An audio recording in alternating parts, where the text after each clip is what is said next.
Magluluto po tayo ng ating panghapunan. Tatlo po ang pinaluluto sa akin ng aking boss. Tara, samahan niyo po ako.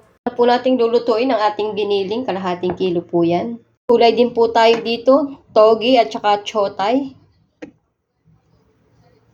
Bay leaves na sariwa. Po nating lutuin ang ating giniling.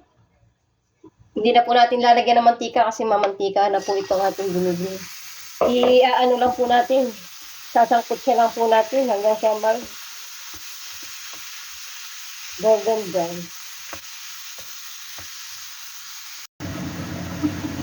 At kapag po ganito ng ating giniling, itabi lang po natin ng konti.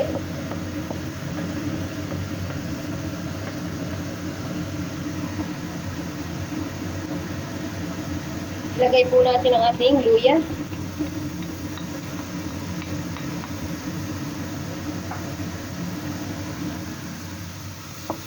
Madali lang po itong lutuin, walang masyadong rekado. Pero sigurado po naman na masarap.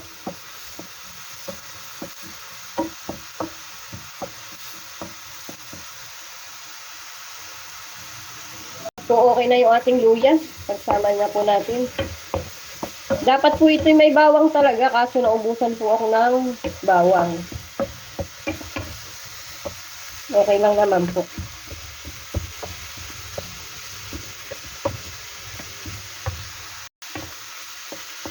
Kapag po nag-combine na yung ating luya at yung ating giniling, lalagyan na po natin siya ng konting toyo. Okay na po yan. Wala po tayong ilalagay ng asin. Toyo na lang po. Toyo lang po. Okay na ang ating giniling. Lagay na po natin ang ating dahon ng sibuyas. Pangpabango.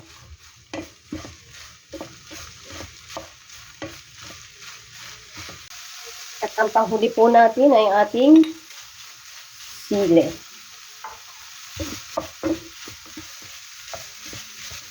Kung gusto niyo pong maanghang, iuna niyo yung sili. Pero ako po ay hindi masyado sa anghang.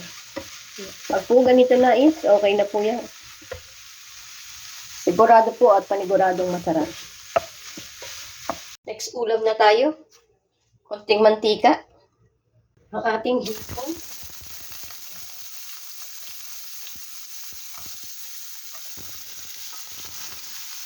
Lulutuin lang natin siya ng konti. Lagyan natin ng konting asin, black pepper, konti lang, pampalasa lang. Balikin lang natin lahat. Nabalik ko na po yung iba. Kapag po ganyan na yung ating hipon, luto na po yan. Pwede na po nating ilagay ang ating itlog.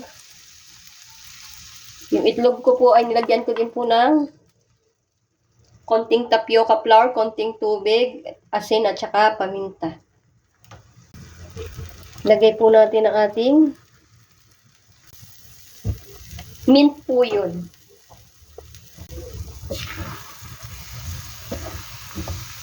Haluin lang po natin. Dalawang itlog lang po yung nilagay ko.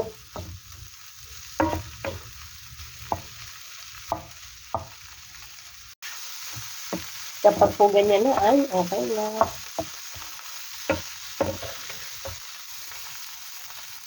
Meron na po tayo ginisang hipon. Sa last ulam na po tayo. Ginisang gulay lang po ito. Asin. Wala po tayong bawang. Pero ano po, okay lang po yan. Lalagay na po natin ang ating gulay. Mabilis lang po itong lutuin. Pero sigurado pong masarap. Hintay lang po natin yan.